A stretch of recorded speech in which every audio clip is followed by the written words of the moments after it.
প্রশংসা আদায় করছি মহান রব্বুল আলামিনের মহান দরবারে, যে মহান রব্বুল আলামিন আজকের এই মহিমান্বিত পবিত্রতম মুহূর্তে আল্লাহর একজন নেক বান্দা, আল্লাহর প্রিয় বন্ধু শাহ সুফি হজরতুল হাজ মাওলানা মোহাম্মদ গোলাম সুবহান শাহ রহমতুল্লাহ আলাইকে কেন্দ্র করে আজকের আয়োজিত নুরানি মাহফিলে যে রব্বুল আলামিন আমাদেরকে আসার বসার কোরআন ও হাদিসের আলোকে কিছু শোনার এবং সেই মোতাবেক আমল করার সুযোগ দিয়েছেন, দিবেন সেই প্রত্যাশায় সর্বপ্রথম মহান আল্লাহর দরবারে শুকরিয়া আদায় করে সবাই একসাথে পড়ি আলহামদুলিল্লাহ।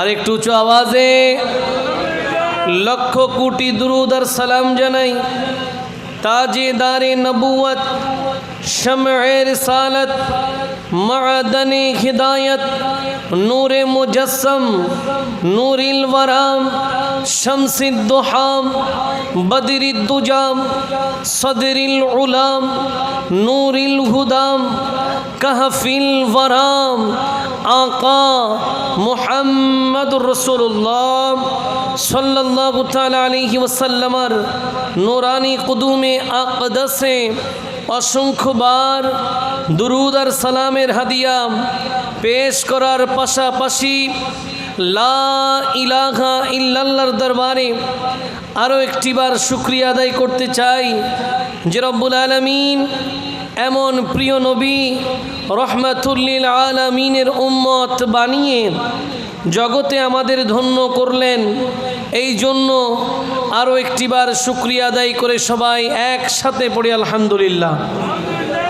সেই সাথে আপনারা যারা দূর দূরান্ত থেকে আজকের এই নূরানি ইরফানি রুহানি মাহফিলে ইতিমধ্যে এসে আমাদের সাথে সম্পৃক্ত হয়েছেন, যারা এসেছেন, যারা আসবেন, আল্লাহ পাক সকলের উপস্থিতি কবুল আর মঞ্জুর করে কঠিন কিয়ামতের ময়দানে আজকের উপস্থিতির বিনিময়ে সবাইকে নবীজির সুপারিশ নসিব করে দিক। সবাই বলি, আর একটু উঁচু আওয়াজে বলি আমিন।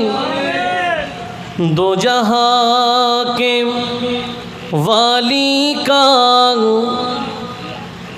दो जगह में साया है, दो जहाँ के वाली का दो जगह में साया है, उनको तो खुदा ने उनकी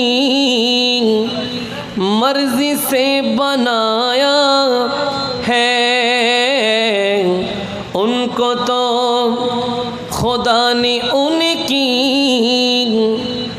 मर्जी से बनाया है। সবাই পড়ি মারহাবা। একবার উচ্চ আওয়াজে পড়ি সুবহানাল্লাহ, আলহামদুলিল্লাহ, আল্লাহু আকবার, সুবহানাল্লাহ, আলহামদুলিল্লাহ, আল্লাহু আকবার, সুবহানাল্লাহ, আলহামদুলিল্লাহ, আল্লাহু আকবার।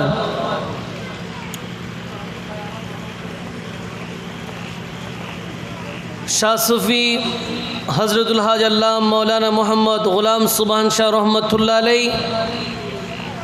পবিত্র ওরস পরিচালনা কমিটি কর্তৃক আয়োজিত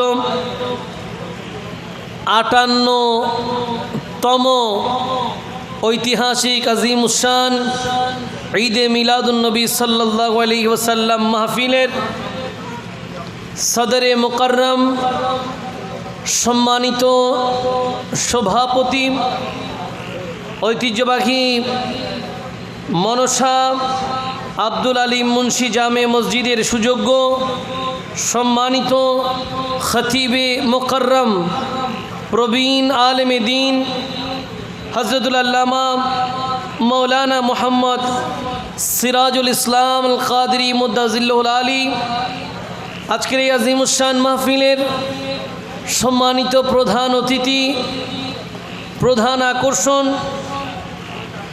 আন্তর্জাতিক খ্যাতিসম্পন্ন মুফাসসিরে কোরআন, বিশেষত বাগদাদের দরবারে গৌসুল আজম জিলানি রহমতুল্লাহ আলাইহিল বারি বাগদাদ শরীফের সম্মানিত খলিফা, আহলে সুন্নাত ওয়াল জামাত বাংলাদেশ কেন্দ্রীয় পরিষদের মান্যবর কো চেয়ারম্যান,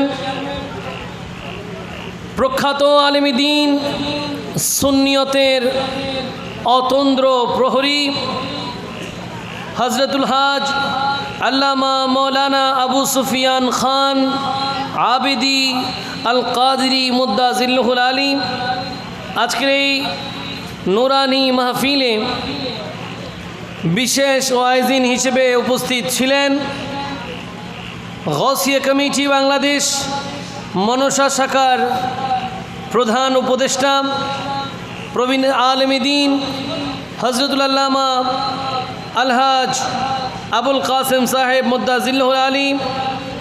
নাতে মুস্তাফা পরিবেশন করলেন শায়ের মোহাম্মদ ইয়াসিন মুন্না কাদরি।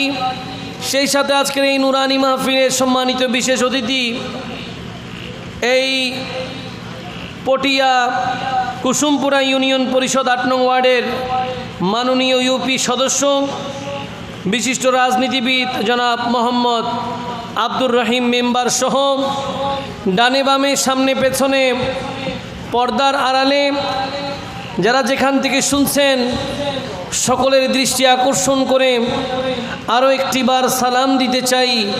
আসসালামু আলাইকুম ওয়া রাহমাতুল্লাহি ওয়া বারাকাতুহু। অত্যন্ত পবিত্রতম একটি মুহূর্ত আমাদের মাঝে সমাগত।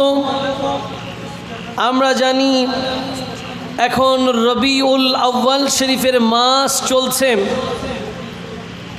রবিউল আউয়াল শরীফ আমাদের কাছে বড় দামি, ঈমানদারদের কাছে বড় প্রাণের মাস, ভালোবাসার মাস। কারণ এই মাসে আমাদের প্রিয় নবী আগমন করেছেন। যে নবী রহমাতুল লিল আলামিন আগমন না করলে আমরা ঈমান পেতাম না, ইসলাম পেতাম না, কোরআন পেতাম না। আমাদের জন্য ইয়াউমে আশুরা হতো না, আমাদের জন্য লাইলাতুল মেরাজ হতো না, লাইলাতুল বারাত, লাইলাতুল কদর, ঈদুল ফিতর, ঈদুল আদহা কোনোটাই আমাদের জন্য প্রযোজ্য ছিল না। কিন্তু আল্লাহর নবী যখন আগমন করলেন সত্যবাণী নিয়ে, এই সবগুলো নিয়ামত আল্লাহ আমাদের জন্য উন্মুক্ত করে দিলেন। এই জন্য আমরা মাহে রমজানুল মুবারকে রোজা রাখার পরে ঈদুল ফিতর পেয়ে খুশি হয়ে যাই। কোরবানির মাসে পশু কোরবানির জন্য ঈদুল আজহা পেয়ে আমরা খুশি হয়ে যাই।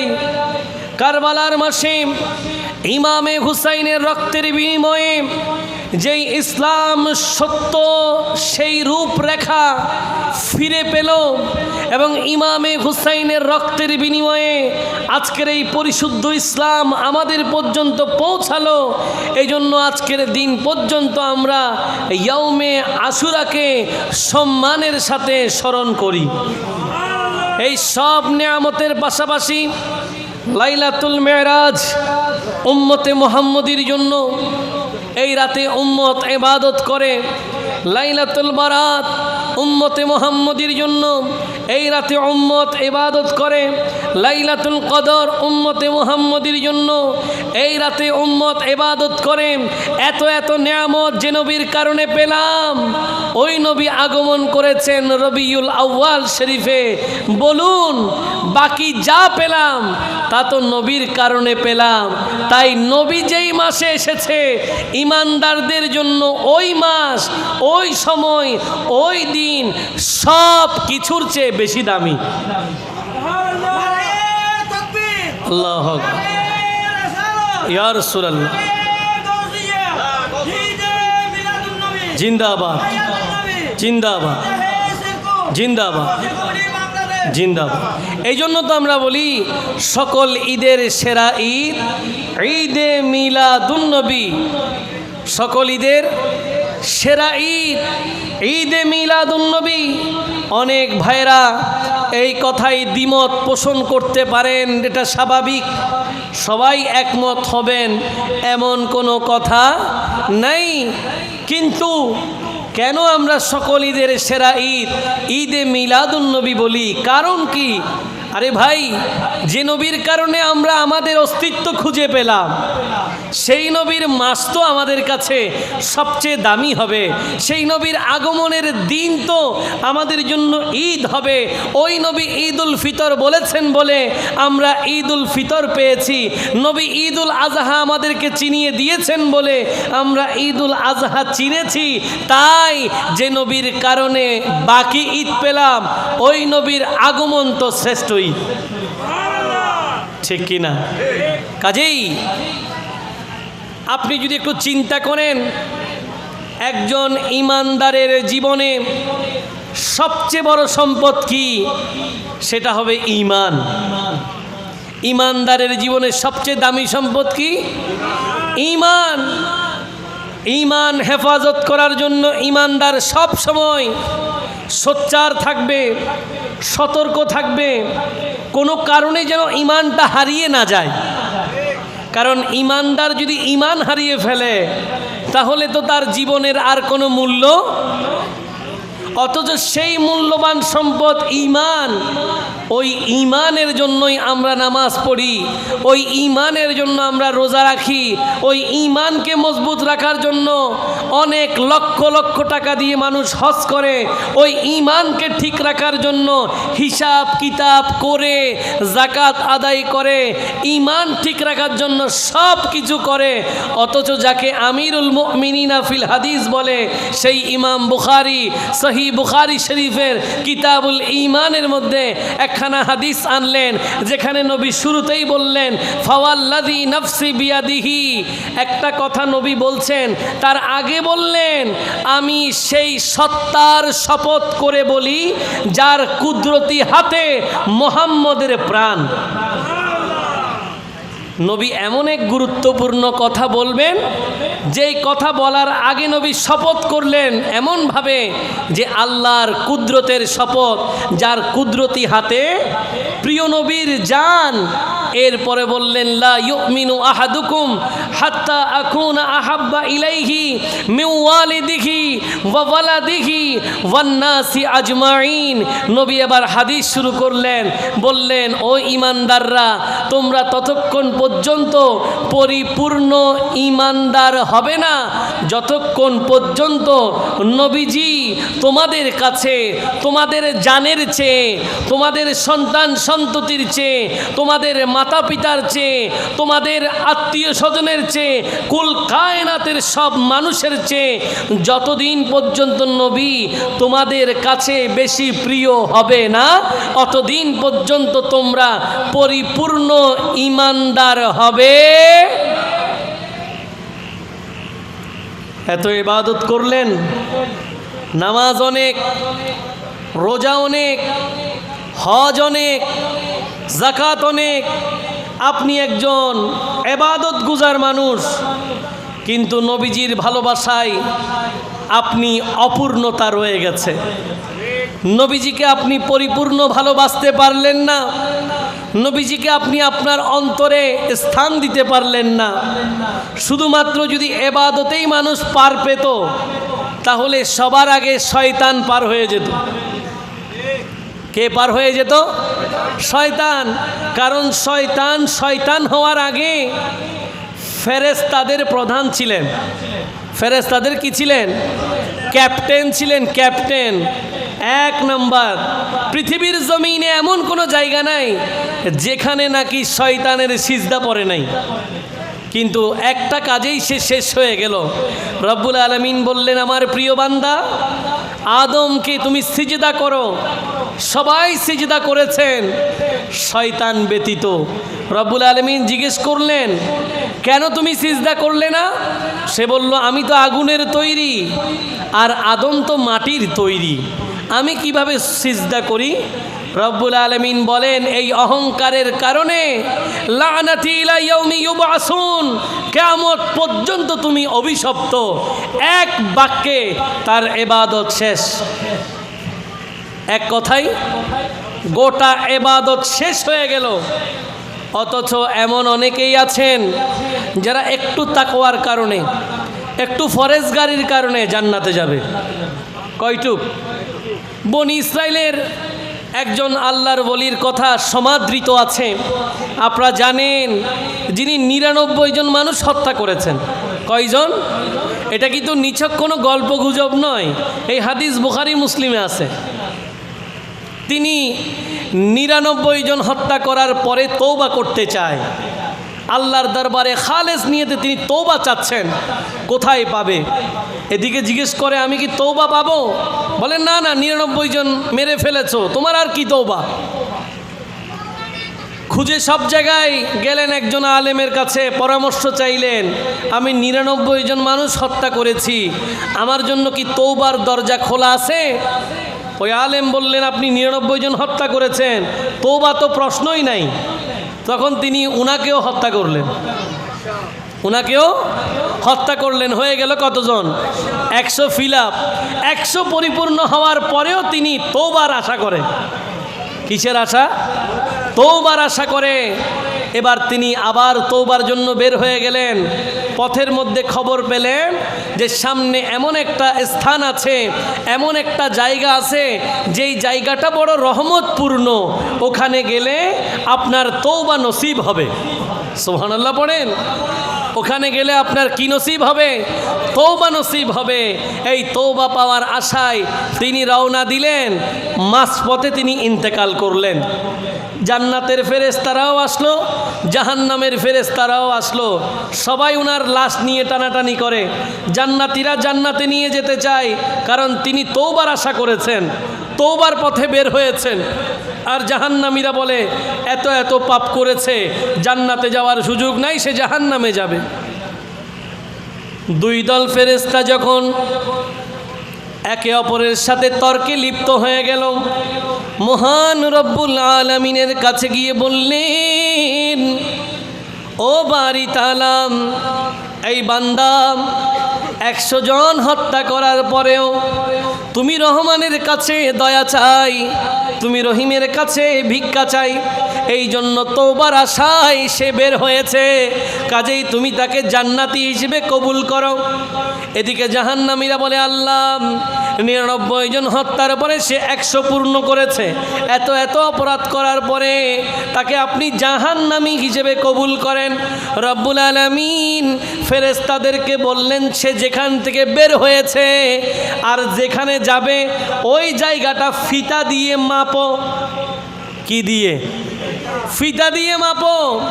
সে যদি তার উদ্দেশ্যে যেখানে সে যেতে চায় ওই জায়গা পর্যন্ত যদি বেশি দূর এগিয়ে যায় সে জান্নাতি, আর যদি কম জায়গা পর্যন্ত যায় তাহলে সে জাহান্নামী। ফেরেশতারা আসলেন, ফিতা দিয়ে মাপলেন, তারা তাদের মতো হিসাব করেছেন। বরকত দিয়েছেন কে? আরো জোরে বলেন, কে দিয়েছেন বরকত?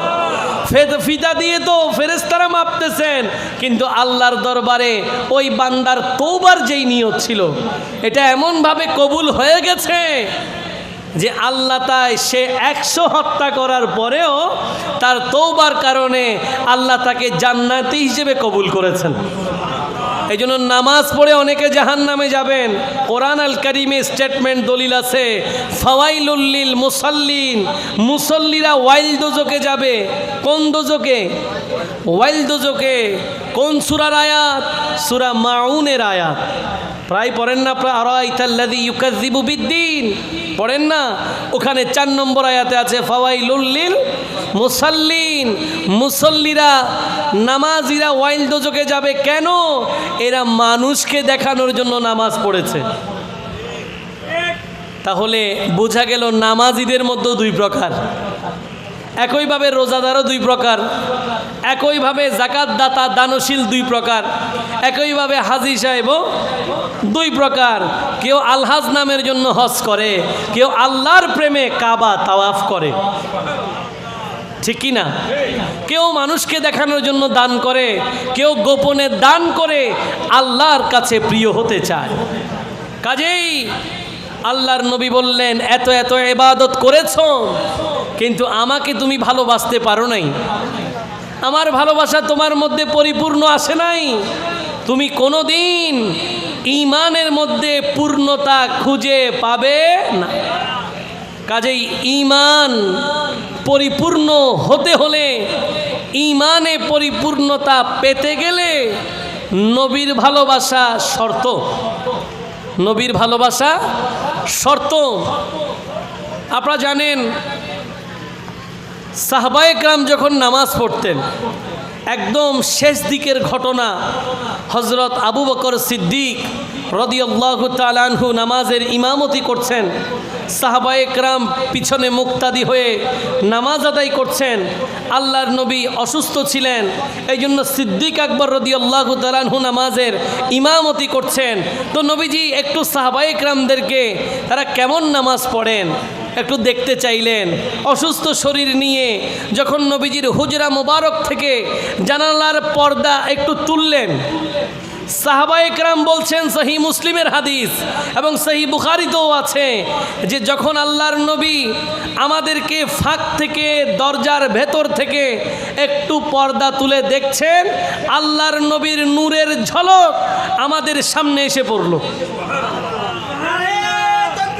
আল্লাহ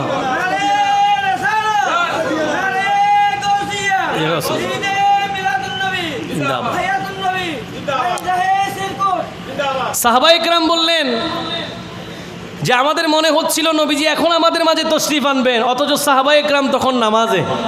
সুবহানাল্লাহ বলেন। নামাজে তো একদিন হবে, এক মন হবে, কিন্তু সাহাবায়ে কেরাম বললেন যখন আমাদের নবী আমাদেরকে দেখছেন আমরা মনে করলাম নবী মনে হয় এখন তশরিফ আনবেন। হযরত সিদ্দিক আকবর রাদিয়াল্লাহু তাআলা আনহু পেছনে আসার জন্য প্রস্তুতি নিচ্ছেন। আল্লাহর নবীর নূরের ঝলক সাহাবায়ে কেরাম নামাজের মধ্যে অনুভব করে, তবেই উনাদের নামাজগুলো দামি হয়ে যায়। এরপরেই নবী বলেন, আসহাবি কান নুজুম, আমার সাহাবীরা এক একটা আকাশের নক্ষত্র তুল্য। এমনি হয় নাই, এরা নামাজে নবীর প্রেম রেখেছেন। নামাজে কি রেখেছেন? নবীর প্রেম রেখেছেন। আপনি যদি আপনার ইবাদতের মধ্যে নবীর ভালোবাসায় ইবাদতগুলোকে ভিজিয়ে দিতে পারেন, আপনার ইবাদত যদি নবীর প্রেমে সিক্ত হয়, তাহলে আপনি এখানেও দামি ওখানেও দামি। জোরে বলেন না সুবহানাল্লাহ। এই জন্য তো আমরা সবসময় আল্লাহর নবীর গীত পড়ি, নবীর প্রশংসা করি, যেভাবে ইমামে আলা হজরত বলেছেন, সবসে আলা वो आला हमारा नबी, सबसे आला वो आला हमारा नबी, सबसे बाला वो आला हमारा नबी, सबसे आला वो आला हमारा नबी, आसमानों ही पर सब नबी रह गए, आसमानों ही पर सब नबी रह गए, अर्श आज़म पे पहुंचा हमारा नबी, सबसे आला वो आला हमारा नबी, सबसे आला वो नबी, सबसे बाला वो आला हमारा। सलातुनिया सलामुनिया। ইমামে আলা হযরত বলছেন, সেরাদের সেরা যিনি তিনি আমাদের নবী। জোরে বলেন না সুবহানাল্লাহ। সেরাদের সেরা যিনি তিনি আমাদের নবী। এই জন্য আলা হযরত এমন একজন নবীর প্রেমিক ছিলেন, এমন নবীর প্রেমিক ছিলেন এটা কল্পনাও করা যায় না। উনি উনার প্রত্যেকটা কালাম কোরআন এবং হাদিস দিয়ে সাজিয়েছেন, কোরআন এবং হাদিস দিয়ে সাজিয়েছেন। 1294 হিজরির ঘটনা। কত? 1294 হিজরিতে ইমামে আলা হজরত হজ করতে গেলেন। তো হজ থেকে আসার সময় যখন মক্কা থেকে তিনি মদিনায় রওনা দিচ্ছেন, তখন তিনি একটা কালাম লিখেছেন। 1294 হজ করতে গিয়ে তিনি মক্কা শরীফে হজের কার্যক্রম শেষ, এবার মদিনায় যাবেন। কত বড় নবীর প্রেমিক, তখন তিনি লিখতেছেন, হাজিও আবো শাহিন শাকর যা দেখো, হাজিও আবো শাহিন শাকর যা দেখো, কাবা তো দেখে চুকে কাবা কা কাবা দেখো। সুবহানাল্লাহ বলেন, আল্লাহ ইয়া রাসূলুল্লাহ, জিন্দাবাদ জিন্দাবাদ।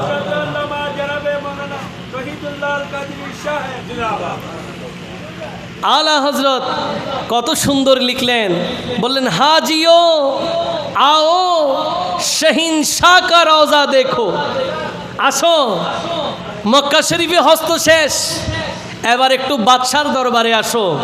কাবা তো দেখে চুকে কাবা কা কাবা দেখো, কাবা তো দেখে ফেলছো, এবার এই কাবার কাবা যিনি, সেই নবীর রওজা দেখো। সেই নবীর আওলাদ আজকে রাত্রে আগমন করছেন। জোরে বলেন না সুবহানাল্লাহ। হুজুর আল্লামা সৈয়দ মোহাম্মদ সাবির শাহ মুদ্দাজিল্লাহুল আলী আজকে ঢাকা আন্তর্জাতিক শাহজালাল বিমানবন্দরে ওনারা এতক্ষণে হয়তো অবতরণ করেছেন, আজকে করার কথা। সাথে আছেন হজরত সৈয়দ মোহাম্মদ কাসেম শাহ মুদ্দাজিল্লাহুল আলী, ওনাদের নেতৃত্বে আগামীকাল 9 রবিউল আউয়াল ঢাকার বুকে আজিমুসান জশ্নে জুলুসে ঈদে মিলাদুন্নবী হবে এবং বাংলাদেশের সর্ববৃহৎ জশ্নে জুলুসে ঈদে মিলাদুন্নবী আঞ্জুমানে রহমানিয়া আহমদিয়া সুন্নিয়া ট্রাস্টের ব্যবস্থাপনায় গৌসিয়া কমিটি বাংলাদেশের সহযোগিতায় চট্টলার বুকে আগামী 12 রবিউল আউয়াল 16 সেপ্টেম্বর সোমবার জশ্নে জুলুসে ঈদে মিলাদুন্নবী উদযাপিত হবে। আপনাদের সবাইকে দাওয়াত দিচ্ছি, আল্লাহ পাক আমাদের সবাইকে সেই জশ্নে জুলুসে অংশগ্রহণ করার তৌফিক দান করুক। সবাই বলি সালাতুনিয়া।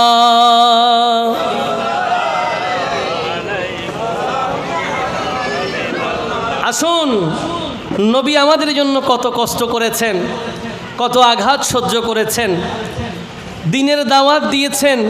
কেউ নবীকে পাগল বলেছেন, কেউ নবীকে জাদুকর বলেছেন, কেউ নবীকে নির্বংশ বলেছেন, কেউ নবীকে গালিগালাজ করেছেন, কেউ নবী যখন সিজদায় গিয়েছে ওটের ভুঁড়ি নবীর সিজদা অবনত অবস্থায় পিঠের উপরে তুলে দিয়েছেন। এত কষ্ট নবী পাওয়ার পরেও ঈমানের দাওয়াত দেওয়ার ক্ষেত্রে নবী পিছিয়ে যান নাই, কষ্টের পর কষ্ট সহ্য করে ঈমানের দাওয়াত দিয়েছেন, ঠিক কি না? কিন্তু আমাদের কাছে কোনো প্রতিদান, কোনো বিনিময় নবী কখনো চান নাই। নবী আমাদেরকে এত এহসান করেছেন, এমনকি আল্লাহর নবী রহমাতুল্লিল আলামিন যখন কোরবানি করতেন, কি করতেন? কোরবানি করতেন, তখন নবী 2টা দুব্বা জবাই করতেন, একটা নিজের এবং পরিবারের পক্ষ থেকে, একটা নবীর উম্মতের পক্ষ থেকে। সহিহ মুসলিমের হাদিস। এমন ভালো নবী উম্মতকে বেসেছেন, কিন্তু কোনো প্রতিদান চান নাই। নবী যে প্রতিদান চাইবেন না, এটা তিনি জানেন কিনা? বলেন, জানে কিনা? এই জন্য রব্বুল আলামিন আল্লাহর প্রিয় নবীকে শিখিয়ে দিচ্ছেন কি চাইবেন নবী, শেখাচ্ছেন কে? আসুন এখান থেকেই আজকের মাহফিলের আলোচ্য সূচি সোহাদায়ে কারবালা, ওই দিকে একটু যাচ্ছিলাম। রব্বুল আলামিন প্রিয় নবীকে এলান করলেন, বিসমিল্লাহির রহমানির রহিম, কুল লা আসআলুকুম আলাইহি আজরান ইল্লাল মাওয়াদ্দাতা ফিল কুরবা। রব্বুল আলামিন হাকিমুল হাকিমিন পবিত্র কোরআন আল করিমের সূরা শুরার 23তম আয়াতের মধ্যে এলান করতে লাগলেন।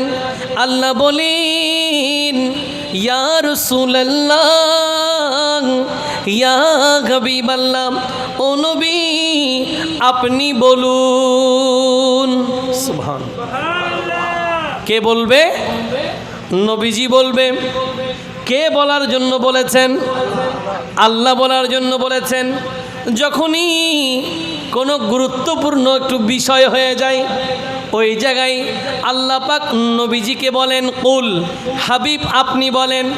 যদি বলেন আপনি দলিল চান, আরও জানতে চান, তাহলে আমি আপনাকে বলতে পারি একজন মানুষের জীবনে আল্লাহর একত্ববাদ মানা বড় গুরুত্বপূর্ণ। কি মানা?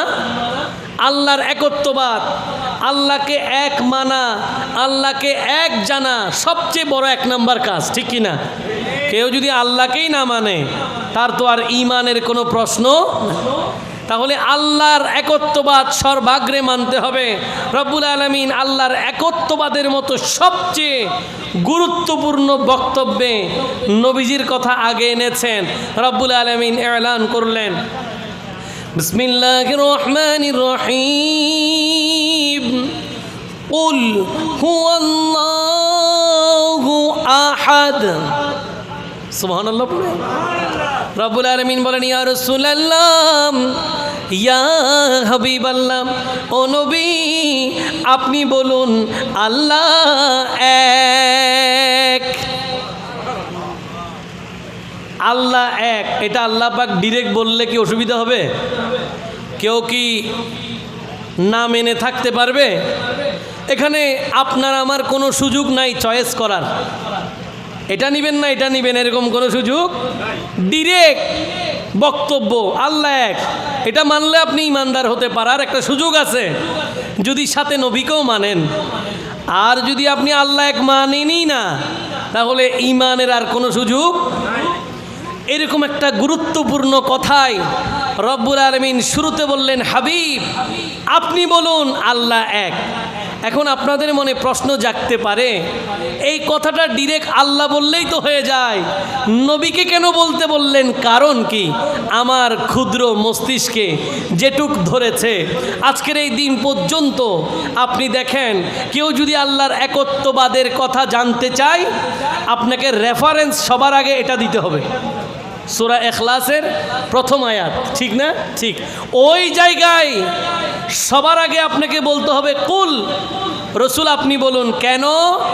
এর মানে হচ্ছে আল্লাহর একত্ববাদের বাণী আপনি শুনবেন, তবে সেটা নবীজির দরবার থেকে, যেন আপনি নারায়ে তাকবীরের সেই আওয়াজ নারায়ে রিসালাতের সাথে দিতে পারেন।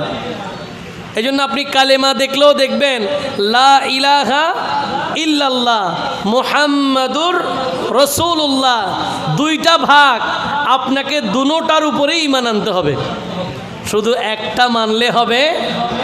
আপনাকে আল্লাহর একত্ববাদও মানতে হবে, নবীর রিসালাতও মানতে হবে।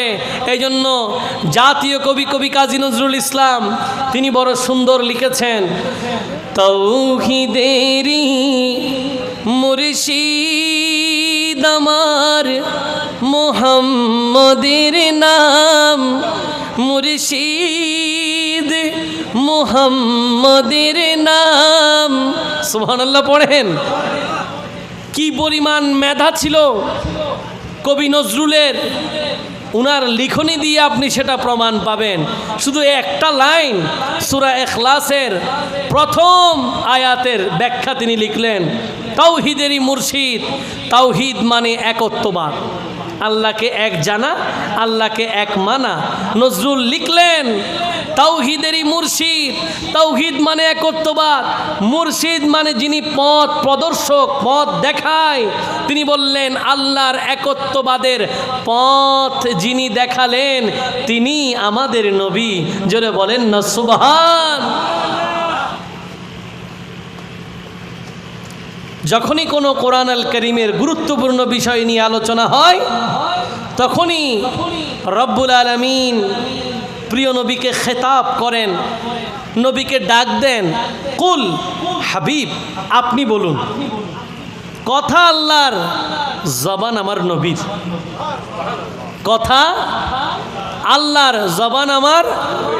এমন জবান যেই জবানের কথা আল্লাহ কোরআনে বলেছেন। কেমন জবান? রব্বুল আলামিন কোরআন আল কারীমের মধ্যে ইরশাদ করেছেন, বিসমিল্লাহির রহমানির রহিম, ওয়ামা ইয়াতিকু আনিল হাওয়া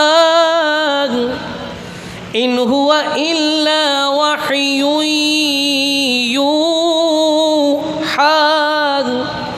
সূরা নজমের 3 এবং 4 নম্বর আয়াতে রব্বুল আলামিন এলান করলেন, আমি তোমাদের কাছে এমন নবী পাঠালাম যেই নবী কোনোদিন নিজ থেকে কোনো কথা বলে না, বরং যখন তিনি যাই বলেন তখন তিনি আল্লাহর কথা বলেন। নবী কোনোদিন কোনো কথা নিজ থেকে বলে নাই। এই জন্য নবীর প্রত্যেকটা কথা ওহী। প্রত্যেকটা কথা কি? ওহী। এই জন্য ওলামায়ে কেরাম, বুজুর্গ আলেমে দ্বীন আমার সাথে একমত হবেন, ওহী আমরা পড়েছি 2 প্রকার। একটা হচ্ছে ওহিয়ে মাতলু, একটা হচ্ছে ওহিয়ে গায়রে মাতলু। একটা তিলাওয়াত হয়, একটা তিলাওয়াত হয় না।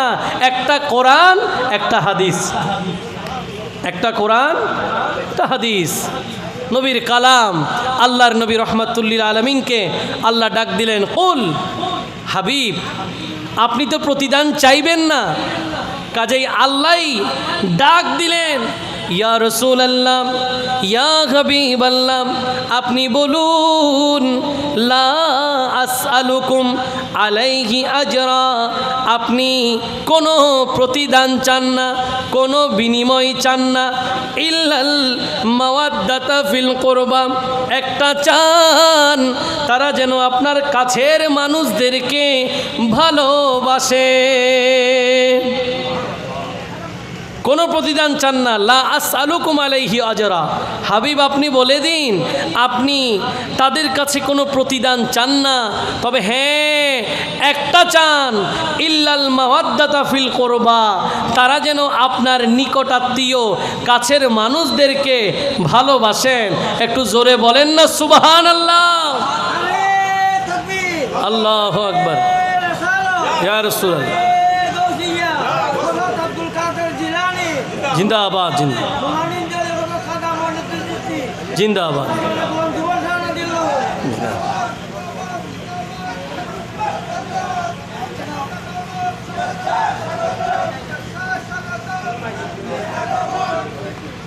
नारे तकबीर, नारे रिसालत, नारे